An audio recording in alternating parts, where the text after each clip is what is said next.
To tonight's special edition of the One Hood Power Hour. Happy Martin Luther King Day. I am your co-host, Kahari Mosley, with the Fennec Shand of the crew. For those who are watching the Book of Boba Fett, Miracle Jones, she's a lot like Fennec Shand, played by Ming-Na Wen, who is a Pittsburgh native. Shouts out to the Chinatown Inn. Welcome. Got a lot going on. We have a very informative episode tonight. We're going to be talking all things redistricting with the statewide all-star panel, of really heavy hitters. We're very excited. How are you doing, Miracle, on this very snowy Martin Luther King Day?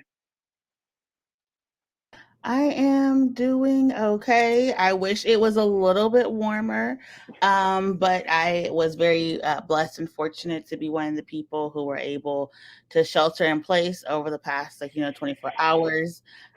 Did go out yesterday, was able to see the snow and the snowfall, but luckily I am safe. I'm happy on this MLK Day, as we're pushing for protection for democracy and joining the King family to say no celebration without legislation, and really hoping that tomorrow, as the Senate takes up the slew of voting rights legislation, that they do the right thing and pass, the John Lewis Voting Rights Act and the Protect Our Democracy Act, so it can make our elections a little less stressful in the coming years. So how are you doing? Doing pretty good. Obviously it's been a big day in Pittsburgh as the fallout of Ben Roethlisberger's last game in Kansas City. Been a lot of going on. Actually, I got into it with Paul Zeiss from the Pittsburgh Post-Gazette. So I wonder, he might even be talking about me on his radio show tonight on the Fan. But he dropped something pretty provocative that I disagree with, and so we had words on the interwebs. And it was always in good fun, particularly talking about sports. So yeah, a lot going on. These 2022 elections, are just bananas. With the so many candidates. I see there's new candidates for lieutenant governor, too many to name. Millions and millions of dollars being spent on the GOP side of the U.S. Senate race. Dr. Oz is spending millions. People are spending millions. There was a county commissioner from Delaware County, I think, won a straw poll at a caucus event in central PA. There's a lot going on, particularly on the Republican side of the 2022 races. And it's just going to be a lot to keep up with locally. We had the announcement of Martell Covington, who will be running for Ed Gainey's seat. Randall Taylor, formerly on the school board, who's run for some other local offices, sent out an email tonight saying that he's running. And there's from a very good source, longtime executive director of New Voices for Reproductive Rights, Latasha Mays, will also be throwing her hat into the ring in the 24th legislative district. So that looks to be a very fascinating race as it plays out. As we mentioned before, that special election will be held on April 5th. And we're still waiting details on the 19th legislative district because State Representative Jake Wheatley has not formally resigned his seat. And once that happens, the speaker will officially schedule the special election in the 19th legislative district as well. So, Miracle, anything else on your radar?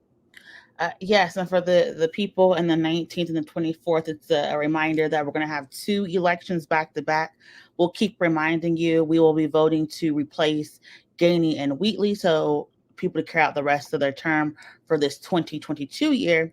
And then we'll also be voting in the primary as well. So we'll have an election in April and then turn around in May and have like another election. So for those of us the 19th and the 24th, I know I'm in the 19th. We are going to have a lot of civic engagement coming this year.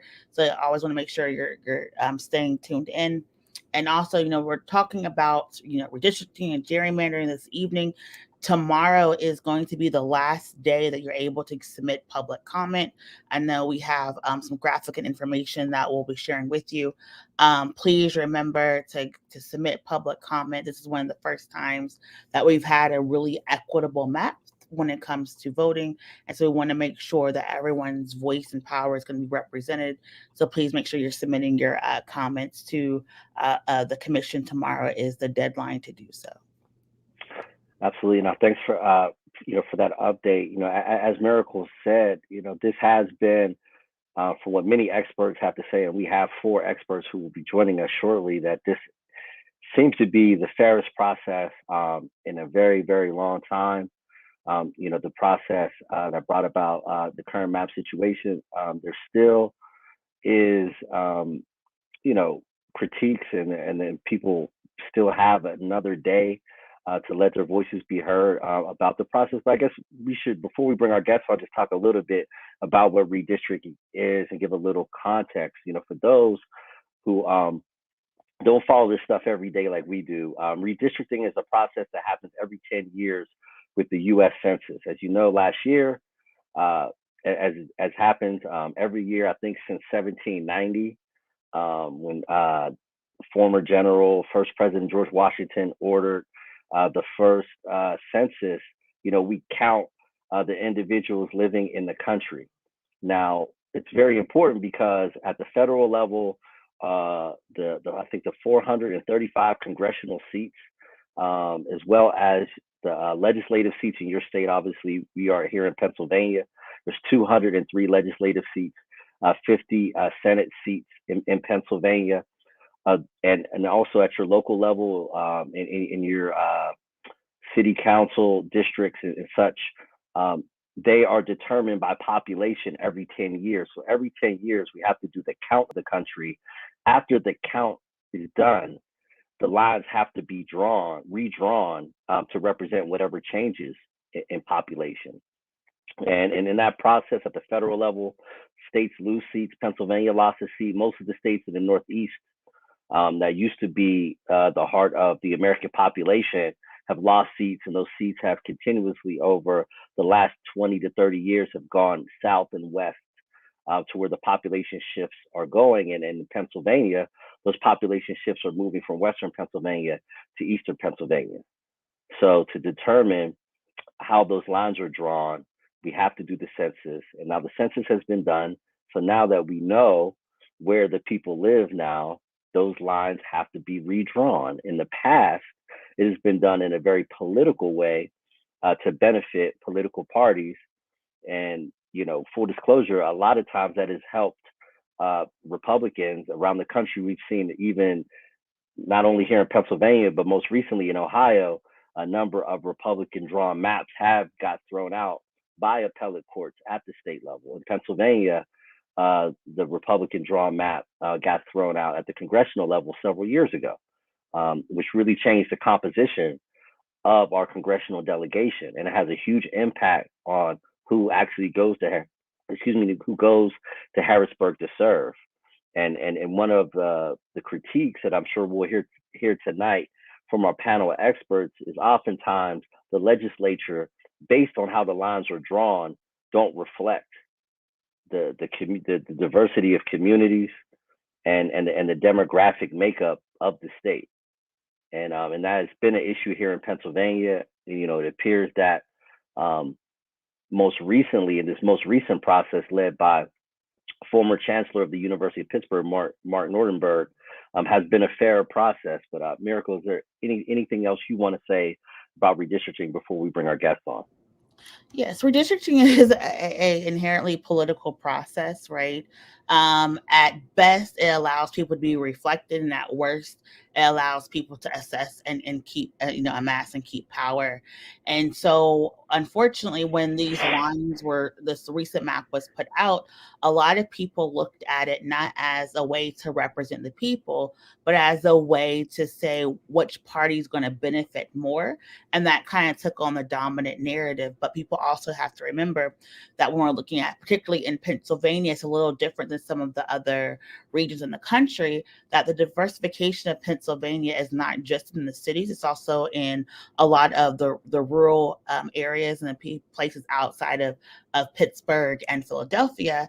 And so what people are looking at not only is how these maps are going to be representative of the changing demographics, but also how it's going to account for the fact that people are moving in more suburban and rural areas who also happen to be people of color. And so while some of the cities are actually losing population, these more rural areas are changing. And in addition to that, there's always the ongoing conversation of how you also include people who are serving state sentences in these type of maps. And that was one of the first decisions made by this redistricting commission to ensure that people who are serving time are being represented at their home state and not at the prison if they're serving less than 10 years. So again, it's been an ongoing conversation because this is something that is unfortunately inherently political and inherently partisan. But because our census was delayed getting the numbers this year, this process seems very stressed out, hurried, and rushed because we're coming right up upon election season. And if we don't have these maps, people literally may not know who is their candidate, who is going to be the representative, and what area they're going to be voting in when primary day comes. So it's very important that we get this information out and we get these maps passed. The governor put out his map. So it's like a never ending cycle of maps, but hopefully we'll have a resolution soon. Absolutely, and with that, we are going to have a graphic that we're going to share toward the end of the show with some instructions on how to provide some online testimony before tomorrow to get your voice heard. But now we are extremely excited to bring on our all-star panel to talk about redistricting. We have Pat Clark from Keystone Progress. We have Salewa Ogunmefun from PA Voice. We have Diana Robinson from Make the Road and Ben Forstate from benforstate.com. Welcome to the Power Hour. Great to be here. It is our pleasure. Awesome. Thank you. Thank you so much. So I guess jumping right into it, let's start with Salewa because I've watched your incredible testimony that you provided in person to the Redistricting Commission. And for those who are unaware, there's a Redistricting Commission that had a nonpartisan chair, Mark Nordenberg, and then a representative from the Democratic Caucus of the Senate, I believe, with Jay Costa, Joanna McClinton, the Democratic leader of the House, and then the Republican leader of the House and the Republican leader of the Senate. So, Sala, can you talk a little bit about, the work that you've been doing and why it's so important and what you focused on in your testimony to the Redistricting Commission? Yeah, and I just want to start off by giving so much acknowledgement to our partners that have been in the field and leading on this work. Diana from Make the Road, being one of the leaders of the campaign that we've been working with Pennsylvania Voice. So we identified, I want to say in 2017, we were asking ourselves as a partnership, Pennsylvania Voice, why is it that when folks are running for office, they're not actually getting elected? When we talk to people on the ground and what they're saying is that they want the policies that these people are actually running and saying that they'd like to see implemented. And why is there such a stark difference between what we see happening in Philadelphia, what we see happening in Pittsburgh, and what we see and the kind of bills that we see introduced at the state level? And so one of the key reasons that we identified was the redistricting process in the state and the 30 years of inequity that the maps that were recently proposed have actually ingrained, where folks could run for office. They could have the majority of people in a city actually say, hey, this is who we want. But somehow, because of the way the lines were drawn, folks continuously wouldn't be elected. And so we were really excited to be able to put together a plan early enough that we participated not just in redistricting, but in the census as well. And so you mentioned earlier how important and pivotal the census is to the redistricting process. And so we didn't start from the redistricting process. Our partners, our entire integrated voter engagement partnership actually started by knocking on doors to engage folks and actually completing the census, because as we saw during that time at the national and federal level, there was a massive disinvestment from the census because of the resources the census allocates and because of the power in redistricting that the communities that folks didn't want to see actually gain their full strength and power would have in the process. And so folks started way back then, knocked on 405,000 doors, or I'm sorry, not even knocked on doors because we had COVID that hit. So our goal was to knock on all of those doors, but they engaged community members through digital means, on phone calls, and all the ways that they could through town halls to encourage them to actually self-select into the census. And then when it came for the census data to be used in redistricting, what we were able to do was make sure that our communities were actually counted at higher levels than historically they have been, because we know that undercount happens and also happened this year in the 2020 census. You know, the massive disinvestment we saw led to a lot of folks not being able to participate in the census that otherwise would have. And so when we started this redistricting process, Diana and the other partners of the Pennsylvania Voice Reflective Democracy Work Group actually worked with community members to engage them in drawing their own communities of interest and putting those together, which we translated into unity maps. So I'll let Diana talk a lot more about that process. But to my testimony last week, what I was really focusing in was talking about those unity maps that our partners actually worked for months to create, starting with political education around around redistricting and what redistricting actually is, and translating that into community members actually feeling empowered to draw their maps. And so what I testified to was the correlation between those maps that we actually put out publicly, asking as a coalition to see introduced, and the maps that were introduced by the LRC. So in some places we saw a lot of correlation, up to 90%.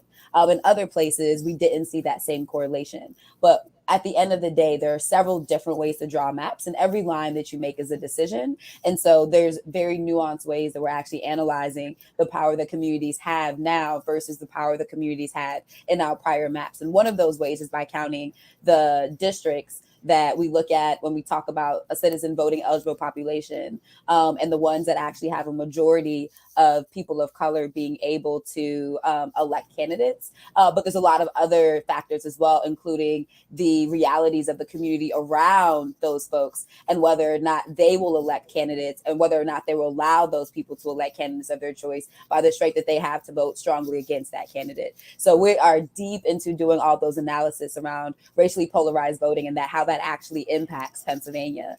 And are really excited to see the proposed maps, but also see those as a starting place and hope that the final maps that are approved by the LRC have even more opportunities for communities of color.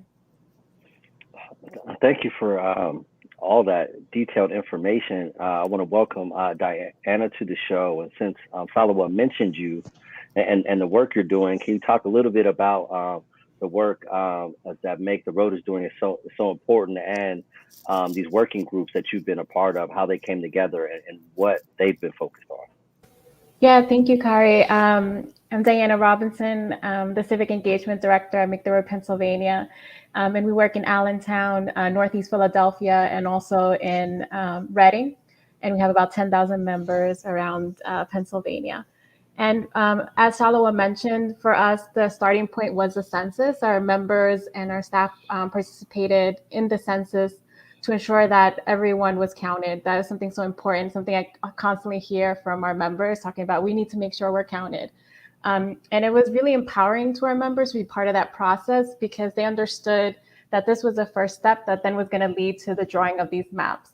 And out of that, we had a political education committee that was built that really focused on redistricting, and they met monthly to talk about redistricting, what was happening. They went to Harrisburg to talk to legislators about redistricting and about the unity maps. And so our members saw a strong connection between the census and then these maps, because as we see, for example, in Reading, the first time that a Latino representative was elected was in 2020, Manny Guzman, when in Reading, the citizens of Reading, a majority of them are Latino. So our members actively saw the importance of being part of this process. And it was also a way for them to come together and see the power that they had. Presenting these maps to the Legislative Reapportionment Commission was very empowering for them, showing them these are our communities, but also this process allowed them the opportunity to share their testimony. We also were very vocal about the need to have language access at these meetings, because still to this day, there's no interpretation. There's no question when you sign up to testify if you need interpretation. So I think we still have some work to do, and I think that would be important. So we collected about 135 maps in Allentown and also in Reading. And the current proposed maps, they're not far off from what we proposed. And so we think we had some impact there, that the LRC heard what we were saying, that our members and our communities needed to have a choice. Because that's all it comes down to, is people having a choice of who they vote for. And oftentimes our communities are disengaged because they don't feel like they have a choice.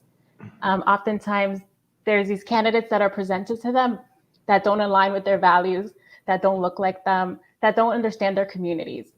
So I think that's what we're advocating for, that we need to be able to elect people that can represent us and understand our issues. Not only that look like us, because we know that sometimes that doesn't align with our values, but people who understand our issues and can advocate for our communities.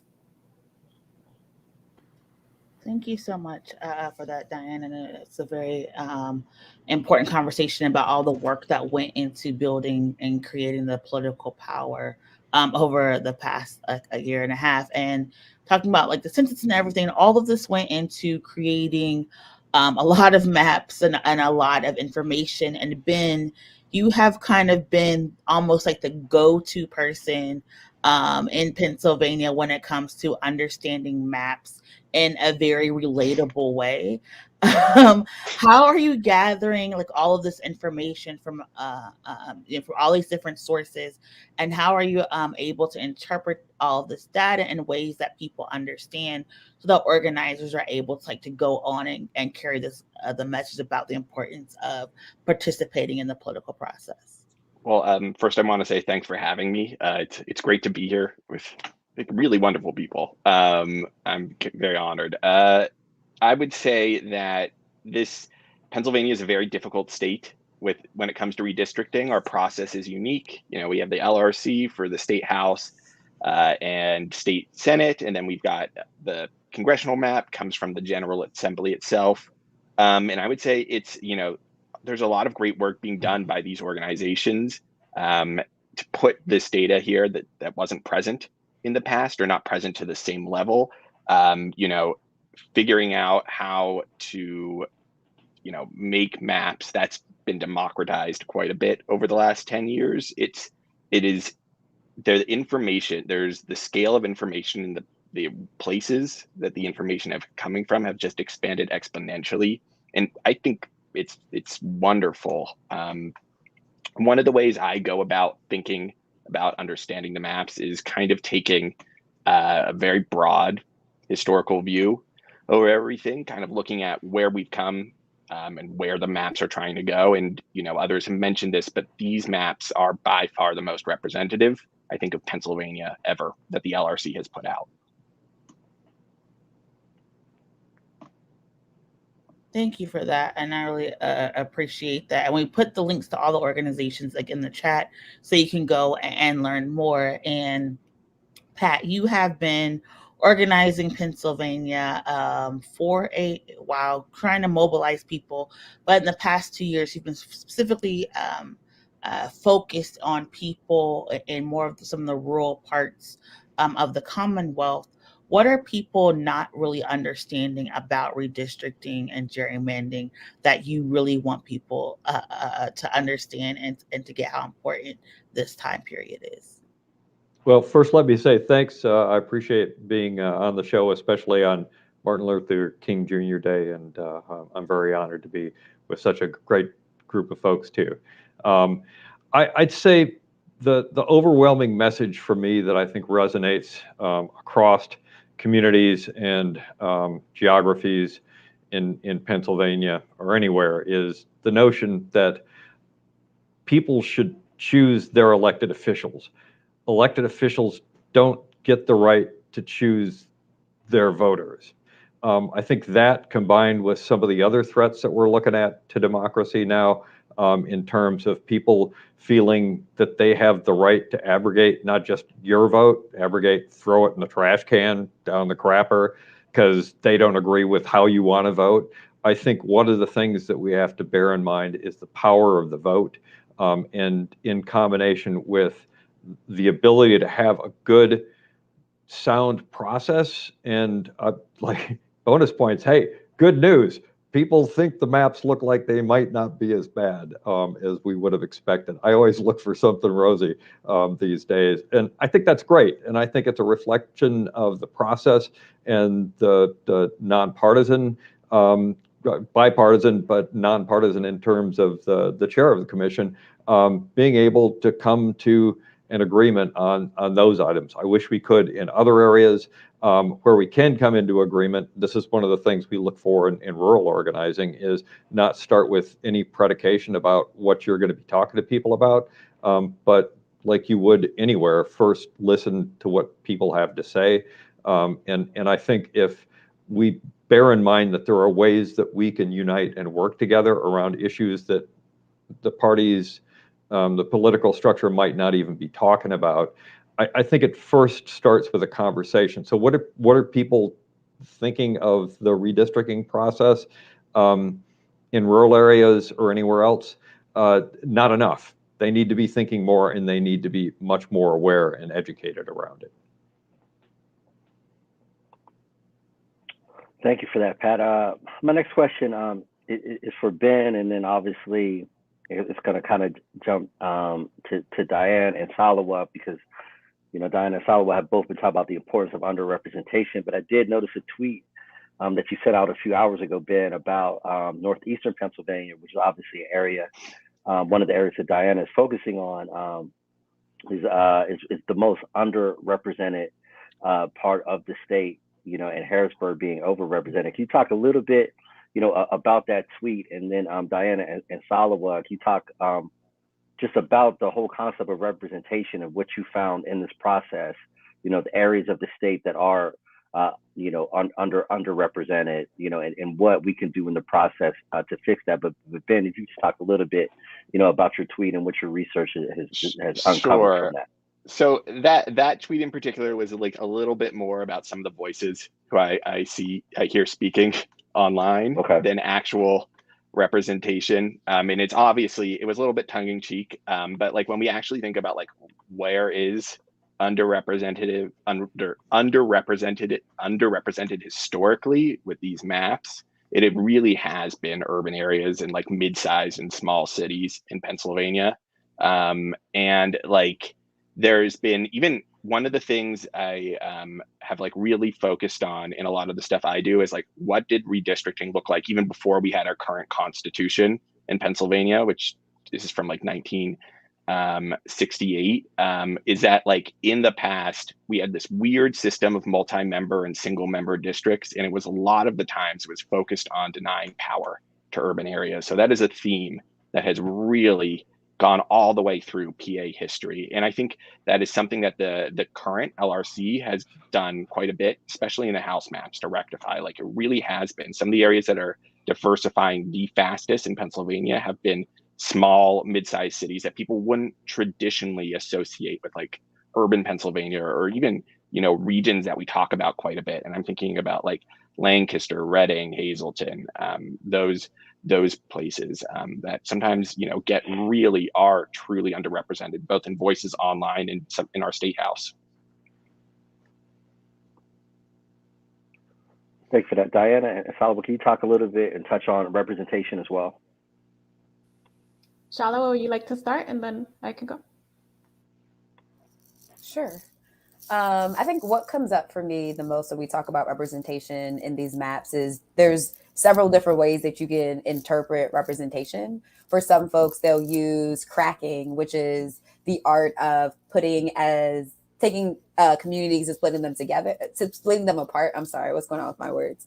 So you take a city and you actually separate it so that the people of that city or the people of that region have less power inside of two districts versus having more power inside of one. Or on the other side of it, the opposite of that is called packing, which is putting a lot of people inside of one district. So that where they could have actually had complete control or representation or a very high influence over two districts, but you put them all in one district so that then they can elect someone of their choice, but all of the other districts around them can't do anything and they don't have any power over them. So you elect one person to go to a 203 person state house, but then that person can't actually make the change or move the interests of the community that they're there to actually represent. And so there's a lot of different nuances that we talk about when we're talking about the maps. And those cracking and packing are both arts that are used not by one party, but by multiple parties to actually, benefit themselves in whatever way it is that they need in that moment. And so I think that when we're looking at the maps in Pennsylvania, and I mentioned earlier a racial polarized voting analysis that we've been working on as a partnership, because it's so important not just to look at what the representation percentage is of a district, of an individual group, but also to look at the history of that district, to look at who has actually been able to run for office, to look at what the election history of people who have ran for office and who votes for them, to look at the different demographics of people, look at the Black community and who they vote for, look at the Latinx community and who they vote for, look at the Asian American community and who they actually vote for, and check to see whether or not like those folks actually vote for the same candidates. And if they are voting for the same candidates, or if they are in a single race district where they have the power, or they should have the power to actually elect their own candidates, are we seeing those candidates run? Right. And we're seeing those candidates win when they actually do run, both in primaries and in general elections. And so in every single area that we've been working in through the state, which is 7 counties that we've seen tremendous growth, but also overlap with where our partners Make the Road, Amistad Law Project, Action for Climate Emergency, One Pennsylvania, CASA. I feel like we have at least one other partner of the Reflective Democracy Work Group that I'm forgetting, so apologies.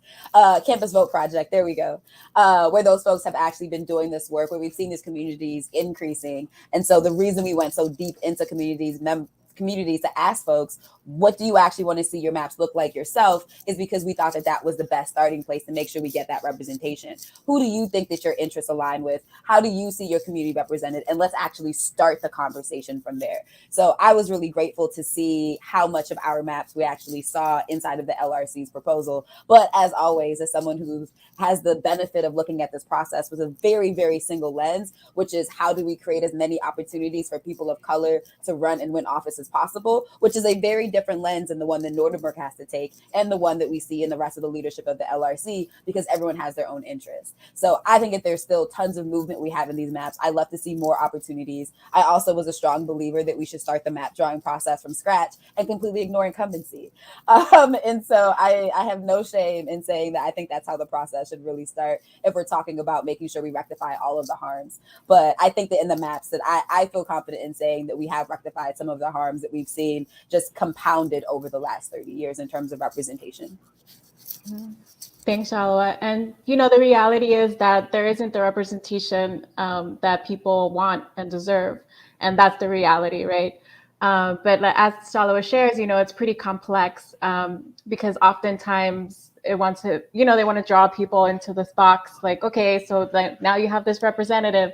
But I know for us at Make the Road, it goes deeper than that. We're not only looking to get Latinx folks elected, we're looking to get progressive Latinx folks and Black folks and other people of color that align with our values.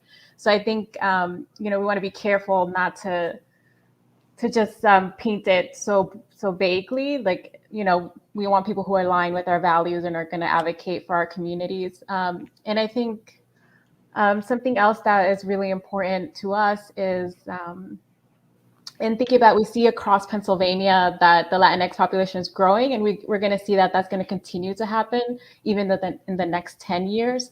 So for us, this process was a way to engage our members and start to build towards sustained power. How do we assure that our communities are being represented in future maps, and they understand the process. They know what's important about it. And I think this process has really helped our community members to understand. So now they understand, like, oh, okay, this is how this district is drawn. And like, we see this line here, like this school district has better resources, our school district doesn't. Or the opportunity of having an elected representative that understands the values and is from the community and is advocating, like, we need more school funding and things like that. We need more money for our parks or whatever it may be, understanding that connection and why it's important. And for us, that's been invaluable because it's so important for our community members to see those connections and the impact they can have. And so seeing a lot of what we created in our unity maps reflected in the current proposed maps is really strong and impactful, and shows our members that our voice is important and that we have power. Thank you so much for talking about the practical applications of having people understand, but also the long-term implementation goals and strategies. And coming to you, Pat, you are someone who has talked about really reaching out to communities that you feel have been left behind and forgotten. As this redistricting process is ongoing, we know public comment ends tomorrow. What are some of the benefits that people need to understand about redistricting and getting involved in this process, so that they're encouraged and motivated to fill out these public comments? And what should they be asking and demanding of the commission?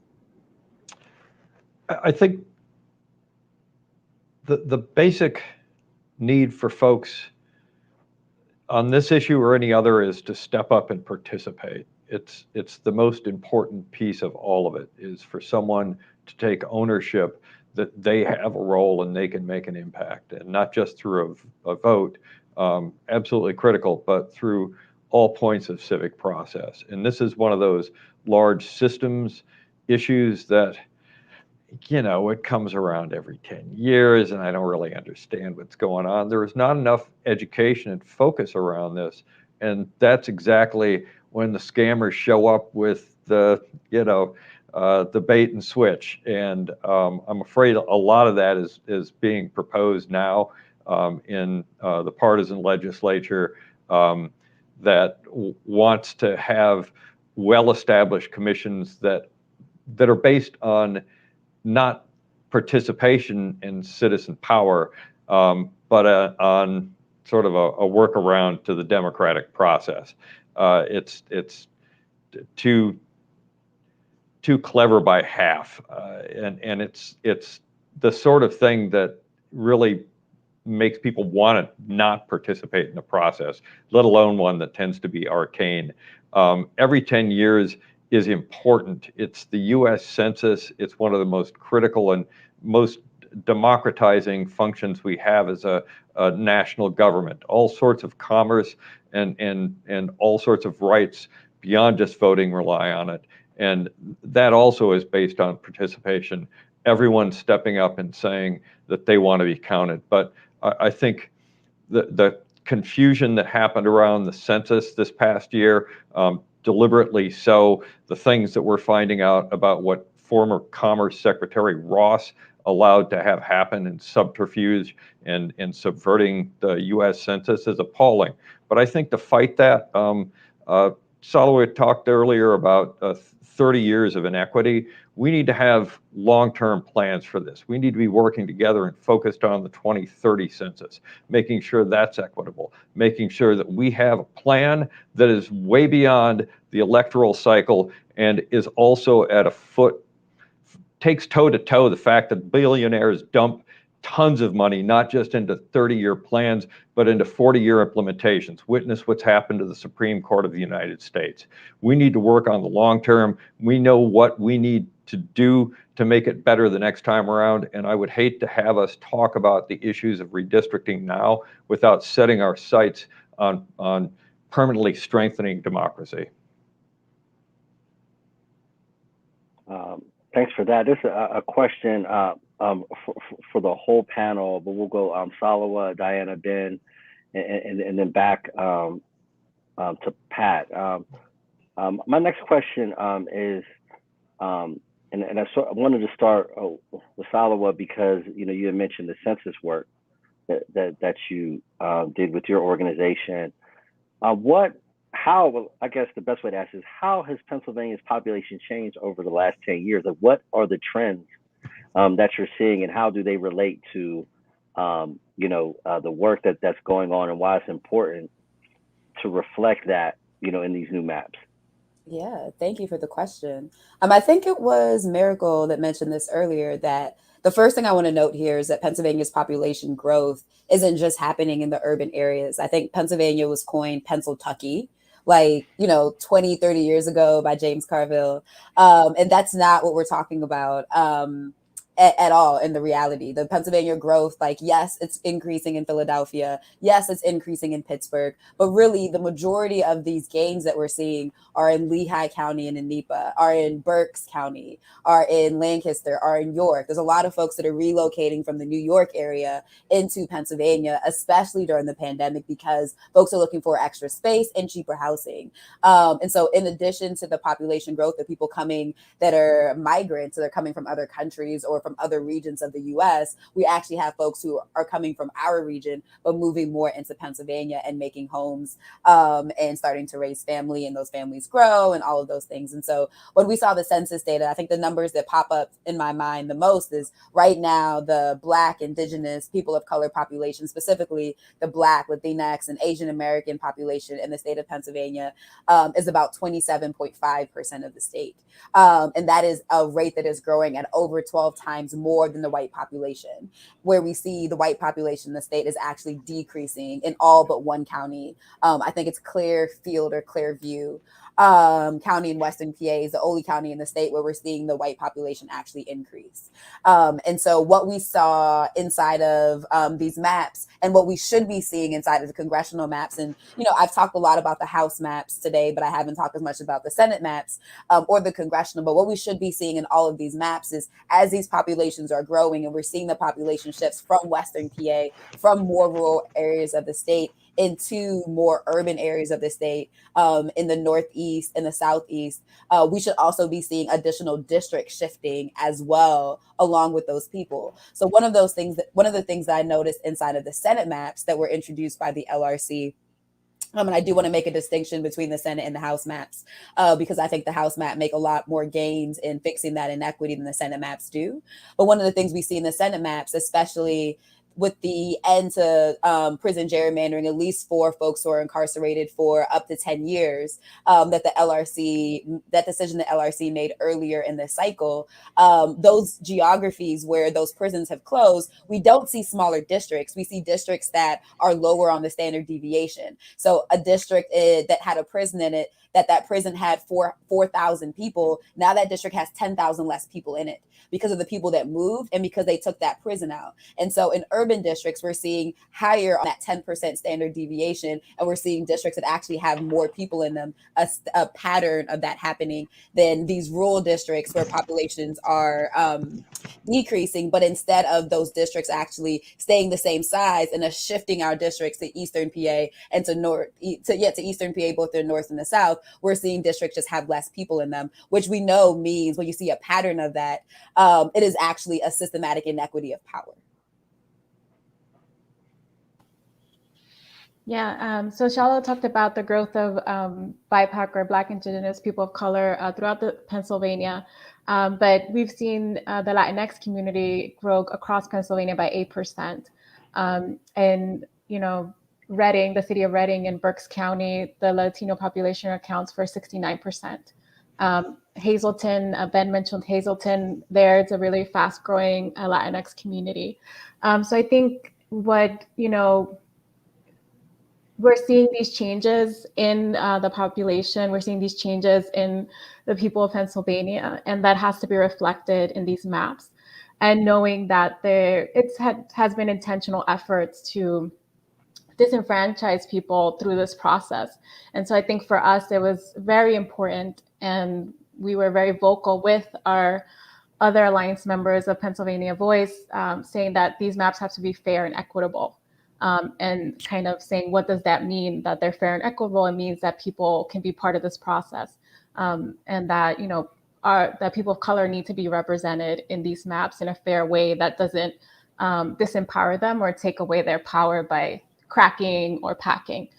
So I think that is what the census has let us know about representation. And moving forward, we're looking at this year, but like Pat said, we have to think about the 2030 census and that redistricting process. And I know for us, it's a big commitment. It's something that has been really important to our members because it's really given them an opportunity to understand this process and why it's so important.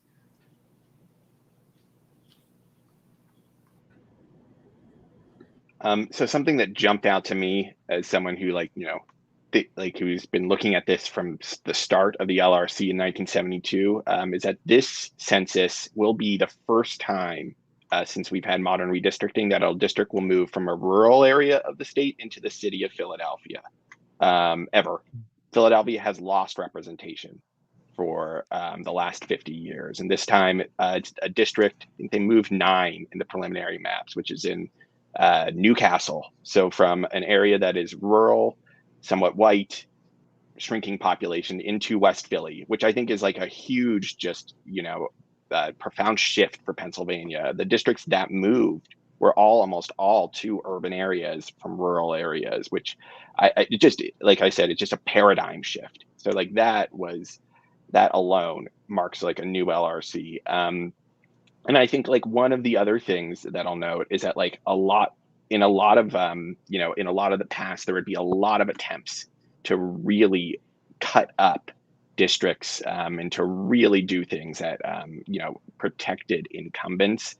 Even though, I agree that this map maybe doesn't go far enough with incumbents, but like districts, municipalities were cut up, cities were cut up. The House maps have the fewest municipal splits since 1972, the fewest county splits since 1972. They have in many ways gone above and beyond, many of the recent maps to make them comply with both, the legal definitions enshrined in the PA Constitution, but also like other objectives like giving minority communities a stronger voice in Pennsylvania. And I also do want to make the distinction between the Senate maps and talk about that deviation. In a lot of the overpopulated districts, there's about a federal limit of about 10%, and we're about like 9.5, 9.6% deviation. In these maps, a lot of that is clustered in southeastern Pennsylvania and Philadelphia and the collar counties. And a lot of the underrepresentation is actually clustered in western Pennsylvania, including in Allegheny County, where I am right now. And it is, some of those districts are already underpopulated even from last year. So by the end of the decade, that's going to be even worse if they do not fix it. Like it is, we are at the limit now. Imagine where we'll be in 10 years and what that does for representation. Philadelphia in that whole region right now is underrepresented by like 30% of a Senate district, which doesn't seem like a lot, but our Senate districts have 260,000 people. So that's 30% of 260,000 people. That's I think it's like 30, wow, I'm blanking on the map, but it is like, I think around 50,000 people. Yeah, that's really interesting. We talk about a 10% standard deviation at 260,000 district. That's 26,000 people. And I mean that's definitely there's the gap between our smallest and largest districts is around 20,000 right now. They're just, or 20, 23, 24, they're just pushing it. And that's again to 2020 census. It's been a year of the same population trends since then. Again, and to Pat, the same question, and I definitely would love to get your perspective because, you're spending so much time, working, the I-79 corridor in the western part of the state, which is one of the areas of the state that is losing, population. So, what, have you seen, in your work, and how are folks on the ground, grappling with those challenges? Because Newcastle, which actually is my father's hometown as well, is right smack dab in the middle of the part of Pennsylvania that's losing a ton of people. Yeah, I think one of the things that, actually, let's start by saying I think it is absolutely critical, folks who are watching tonight, comment by tomorrow. Your voice does have power, and I'm going to show that again when I get a chance.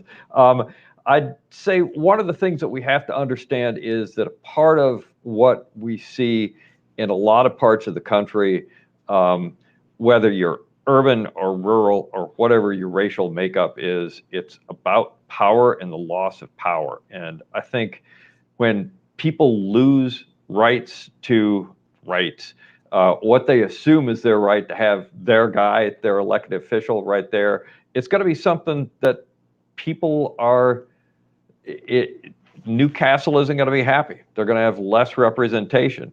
They're not alone now. This is what happens when populations shift and they move. And it's happened for generations. We've had migrations all over the country. You know, we had an absolute economic and population collapse as a result of corporatist capitalism pulling, yanking the rug out from the industrial Midwest and Pittsburgh in particular. This is what happens, but it's also a time where you have the opportunity to build power, where people see that they're just disenfranchised.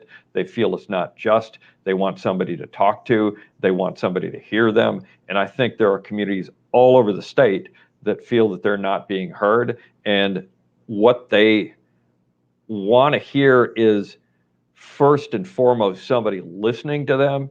And second, they want to know that the things that they're thinking about are important and that you reach out to hear what they have to say before you shill for any particular program you've got.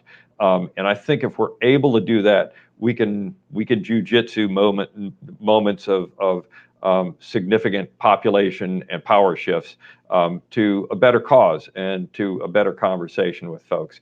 And I think some of the perspective of coming up and seeing what happened in the 60s and the 70s in our country, you go through times of turmoil, but they can have a huge and mighty impact. And you also have to, in addition with dealing with catching it flying off the fan in the moment, be able to deal to the longer, more important game in many ways. Thank you so much for that. And as we're wrapping up, Ben, you mentioned that Pennsylvania has a little bit of a different redistricting process from some other areas. Can you just walk us through what the redistricting process looks like here in Pennsylvania, compare it to some other jurisdictions, and talk about what the next steps are after the comment period that closes tomorrow? Sure. So Pennsylvania, like I said, it kind of bifurcates our process for approving maps for the state assembly, the General Assembly, and for congressional maps. Congressional maps are a bill that have to be passed by the state House, the state Senate, and then signed by the governor. The state legislative maps, they all go through the LRC, the Legislative Reapportionment Commission, which consists of the leadership from both the House and the Senate, and then a nonpartisan fifth member, who is Chancellor Nordenberg. And traditionally, the four partisan members are supposed to agree on a nonpartisan member, but that's only happened once, and they're usually appointed by the Supreme Court. And that's what happened this year with Chancellor Nordenberg. And they have a pretty tight timeline with a bunch of different waypoints, including, approval of the census data. Then that kicks off I think it's a 90-day period in which they could draw the maps. I think they shortened that to 60-day period. And then there's a 30-day public comment period. And then at the end of the 30-day public comment period, then there becomes a 30-day period in which anyone can, essentially file lawsuits against the map. And we are really coming close to both hitting the deadlines for all of these and also like Department of State deadlines for getting the primaries ready. So it's been, as others have mentioned, a rushed process this year. And how it compares, I think the biggest difference is that LRC commission. I don't think any other state has a commission quite like Pennsylvania's. Other states use commissions to draw their lines. I don't think any of the other commissions really include, both the leadership. Usually they either try to exclude how political members of any sitting legislators, or it'll just be legislators. It's a very different commission for weird historical reasons.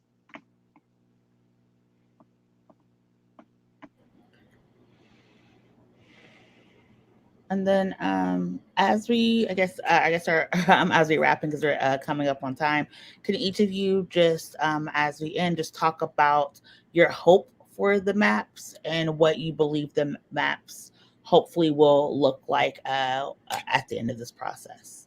And we'll go in reverse order. Pat, Ben, Diane, and Salewa. Well, I think we have a good start. I think, I keep looking to the long term on it. We'll see where we end up with the congressional maps and how those get drawn. I'd say we spoke a little earlier about this being a rushed process. Pandemics had a lot to do with that, but more so was an openly hostile federal government that was in charge of the U.S. Census. Like, we can't forget that. Their subterfuge has resulted in ripples across our electoral and democratic process.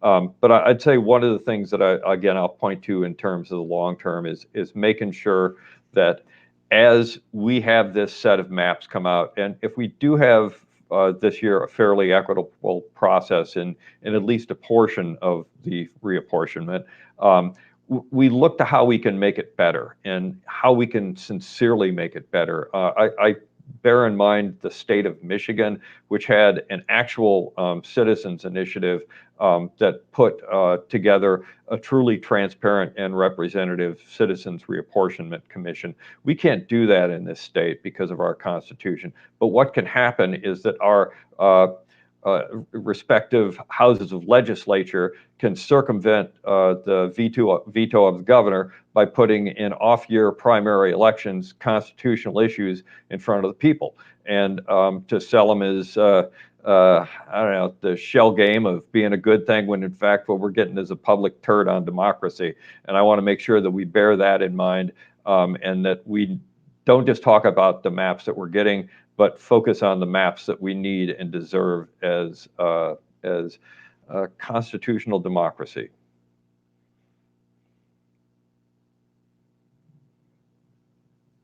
That was some inspiring comments. I want to echo everything that Pat just said, and I do, like, when I'm thinking about the maps that are coming up, I really do want Pennsylvania to have truly competitive elections for the first time in decades. We've had entrenched, power in the GA for, decades, and I want to see what it looks like for other parties and other people to have a chance at the table to enact legislation and what our Commonwealth will look like. I think we deserve that as citizens, and I hope that that's what our maps provide. It's so important. Yeah, I'm in agreement with a lot of what's already been shared, but yeah, like, this is a good first step. And I think Pennsylvania Voice, along with its partners, was a big part of ensuring that, citizens could participate actively, and kind of pushing for thinking about what can fair and equitable maps look like, and thinking about the growing population of BIPOC folks and that representation. We're thinking about, today's Martin Luther King Day, right? And we're thinking about voting rights, and it's so important. And right now, in Pennsylvania, there's judicial gerrymandering, there's, accessing voter information, all this stuff. So how important this whole process is, that people are activated and involved, but also taking into consideration that we're a multiracial state and multilingual. And how do we ensure that we're creating spaces that can add to that? That because someone doesn't speak English doesn't mean they can't testify and add value and share what's important to them. So I think in our ever-changing democracy, right, we have to think about these things. For me, that would be like looking to the future, like having these spaces where every citizen can express how they feel, and that there aren't barriers to their participation. So I think for me, that is like what beautiful democracy would look like to me. And I think that's what I look forward to. You know, I think this is a great first step. I've been excited to see that our groups have been taken seriously and that our recommendations have been heard. But I look forward to building upon that to reach our goals of what we want to build together. And folks have said a lot, so I want to echo so many of the points. Strong emphasis on the undermining of our actual constitution that is happening with the introduction of constitutional amendments as a way to subvert the actual legislative process in the state of Pennsylvania. So just super emphasized because that's happening across the board. But then I would just like to explicitly say I would like to see Allentown, you know, all inside of one Senate district. So I'm looking forward to seeing that in the finally approved maps. And I think that I'm looking forward to seeing a couple more Senate districts that have opportunities over the next 10 years for a majority of BIPOC populations to actually elect candidates of their choice in the areas where we see those populations increasing. In Lancaster, Pennsylvania, for an example, there, Berks County, I think, is another place that I love to see a Senate seat that's actually based in that area to give that population that may not be there now, but will be there by 10 years from now, the opportunity to elect candidates of choice over the next 10 years. Thank you so much. Thank you so much for the entire panel, for all the work that you've done from the census process to the advocacy process with the LRC, to even like Ben actually drawing, you know, school districts in the city of Pittsburgh. Just such an awesome panel. You know, so I want to thank you so much individually for all the work you do. We look forward to being in touch with you and having you back on once we get past this process and getting more insight, and then even continuing conversations about how, as Pat said, how we can be more forward thinking, and having a group of folks who in 2022, 2023 are already thinking about 2030. So thank you again. I want to thank Pat Clark from Keystone Progress, Salewa Ogunmefun from PA Voice, Ben Forstate from benforstate.com, and the City of Pittsburgh a redistricting line drawing commission, as well as Diana Robinson from Make the Road. Thank you so much for joining us. We look forward to being in touch. And Sala, we had a great conversation with Jasmine last week. So in a whole, you know, with a different hat on, we'll be sitting over that paperwork to be joining the PA Voice table. So thank you so much for your leadership. And thank you so much for joining us tonight, on at least on a snowy night here in Western Pennsylvania. I don't know how it is in the central or eastern part of the state, but it is quite snowy here in the greater Pittsburgh area. So thank you so much for joining us tonight. We look forward to talking to you again soon, and thank you for all your work. Night, everybody. And again, that was Pat Clark and Salewa Ogunmefun, Diana Robinson, and Ben Forstate joining us tonight, talking all things redistricting. You know, it takes an all-star crew like that to make something as technical as redistricting and turn it into something that is an interesting 1 hour discussion. Yes, like Ben was saying, Pennsylvania is a little bit different from some other jurisdictions. So there's a lot of stuff to get involved in and get invested in. And we'll, again, like we said, tomorrow is the deadline, and we'll pull up the graphic momentarily. But tomorrow is the deadline to submit public comment for these maps. Then these maps have been from the Redistricting Commission. People were appointed.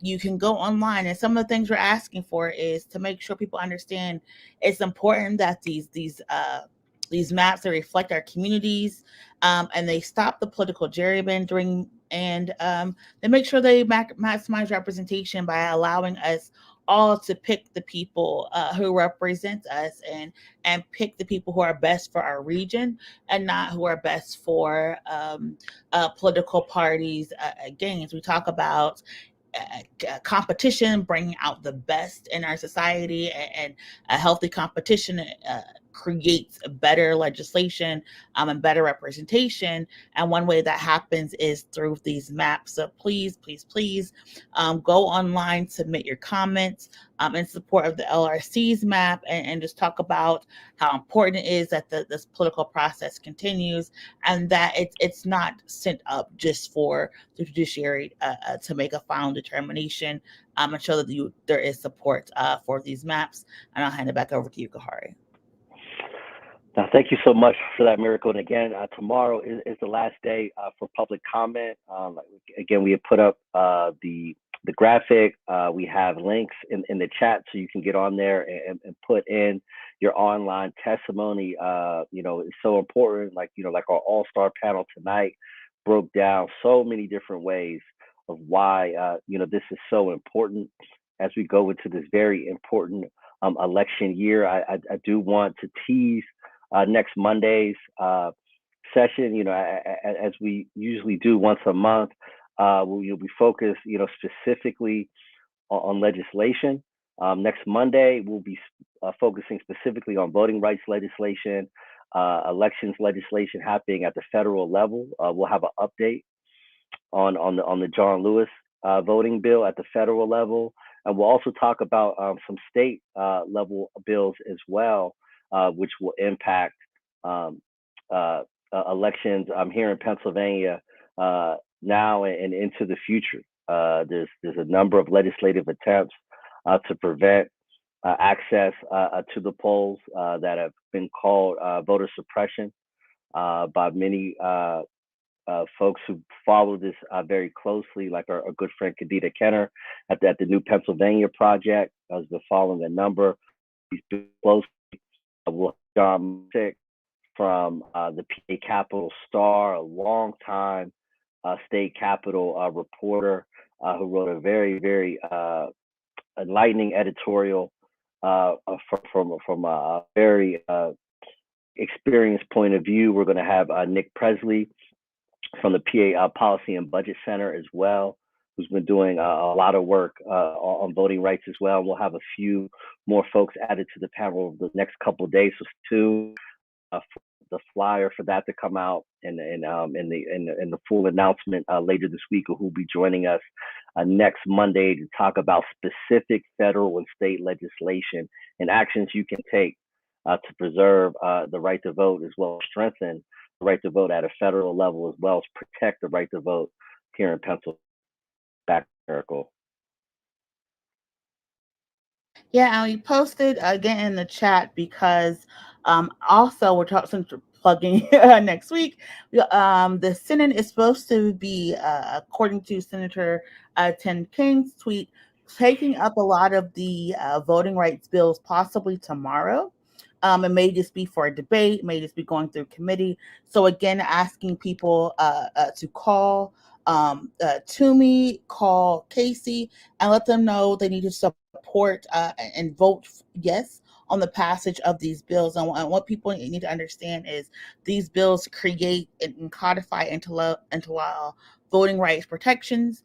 So we're able to make sure we have voting boxes, we have set times for people to vote, and people have options to their voting places, including mail-in ballots. We know we're still in a global pandemic. So again, please make sure you're out here supporting these bills. And again, last thing again, we'll talk about voting. We'll pull up the graphic for the people right now on the 24th legislative district, and also soon to be on the 19th legislative district. Your votes to place Gainey and Wheatley is going to be coming up in April. You have to already be registered to vote in these districts, but because Gainey was a Congress person representing the 24th, and Wheatley is a Congress person representing the 19th district, as they take on positions of the City of Pittsburgh executive team, they have to be replaced. And so that is going to be a special election. People have to file and run, and there is no primary. It's going to be a winner-take-all election. So whoever gets the most votes will win in this election. And again, that is going to be, I believe it's like April 5th. So make sure you are, if you're in the 19th, 24th district, you're paying attention. People are announcing almost every day. Wheatley is expected to submit to his resignation to the Pennsylvania legislature on February 1st. He is the most senior ranking official, the elder states person, as we know we had him on the show prior. And so his resignation will allow for a new wave of folks to come in and talking about representation. There are going to be people running for that seat. A lot of people running for Gainey's who've already announced. So again, I know with electoral politics, sometimes people get burnt out and they don't know where to focus on. So just make sure you're just staying up to date. Choose an hour a week just to watch our show so you know what's happening electoral wise. And we'll see you again next Monday at 7 p.m. To talk more about the voting rights legislation and voting rights protection. There's a lot of bills coming down, so please stay tuned. Absolutely. And just one quick thing as far as a point of clarity. As Miracle said earlier tonight, there is 2 special elections, which Miracle just talked about, in the 24th Legislative District, which is Pittsburgh East End and Wilkinsburg, and in the 19th Legislative District, which is Hazelwood, the Hill District, Beltsuver, and the North Side. There will be a special election held on April 5th. If the redistricting process moves forward, as Ben Forstate and others who were on tonight mentioned, and the primary does not get pushed back. That was one thing we really didn't get to talk about tonight. There is a chance that the primary will get pushed back. Whenever that happens, if you live in the 19th or 24th legislative districts currently, you will have 2 elections in a very short period of time. One on April 5th, one possibly on May 17th, maybe a little bit later, depending on the timing of when the whole redistricting process concludes and the Department of State can move forward with kind of the nuts and bolts and the blocking and tackling associated with administering an election statewide. So we'll be watching that very closely. And just to point out a big point of emphasis, if you live in Wilkinsburg, you will be able to vote in the special election to replace a Gainey, but you will not be in the 24th legislative district, most likely for the primary election that will be held in May or sometime after. The same thing for those who live in the Hill District. You will vote in the 19th legislative district, but the way redistricting has gone up to this point, the way the preliminary maps have been drawn, the Hill District will now be part of the 24th legislative district, which is Representative Gainey's former district. So we will definitely spend some time once the maps are finalized, breaking down what the old districts look like versus what the new districts will look like and where you will fall in the new maps, because there is some significant changes to the representation within the city of Pittsburgh and how the lines have been drawn. So I just want to mention that. That is very important. But if you live in the 24th and 19th, you will have 2 elections back to back in a very short period of time, possibly 5 to 6 weeks. It may be spread out a little bit more if the PA primary is pushed back because of the delays associated with the redistricting process. So I'll give it back to Miracle to close us out for tonight. Thank you so much all for checking us out. Yes, thank you all so much for tuning in. Again, if you're on, the southwestern part of the state or any state that's been hit by this winter weather advisory, I hope you're staying safe and staying warm. If you're in the Pittsburgh area, the administration said they do believe the roads will be able and ready for you to travel, to return to work or school as it may be on Tuesday. Again, COVID-19 is still here, so please make sure you're masked up. You're washing your hands, taking care of your distance, because flu's here, COVID-19 is here. We want everybody to stay safe, happy, and healthy. Please tune in next Monday, and we hope you all have a great week. See y'all later.